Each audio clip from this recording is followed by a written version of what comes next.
వర్షాభావాన్ని ఎదుర్కొనేందుకు సమగ్ర కార్యాచరణ సిద్ధం చేస్తామని మంత్రి తుమ్మల నాగేశ్వరరావు వ్యాఖ్యానించారు.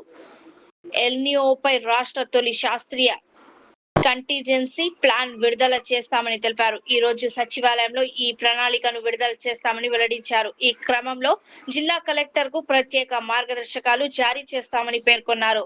ఆయా మండలాలు, జిల్లాల వారీగా వర్షపాతం లోటు వివరాలు అందజేయాలని అధికారులకు సూచించారు. 2 నెలల వాతావరణ అంచనాల ఆధారంగా కార్యాచరణ రూపొందిస్తామని మంత్రి తుమ్మల చెప్పుకొచ్చారు.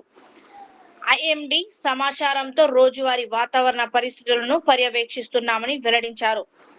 రైతులకు పంటల ఎంపిక, నీటి వినియోగంపై శాస్త్రీయ సూచనలు అందజేస్తామని చెప్పారు. ఆయా పంట నష్టాల నివారణకు అన్ని శాఖల సమన్వయం చేసుకుంటామని తెలిపారు. ఎల్‌నినో ప్రభావంపై ముందస్తు చర్యలకు రాష్ట్ర ప్రభుత్వం సిద్ధమైందని మంత్రి తుమ్మల నాగేశ్వరరావు పేర్కొన్నారు.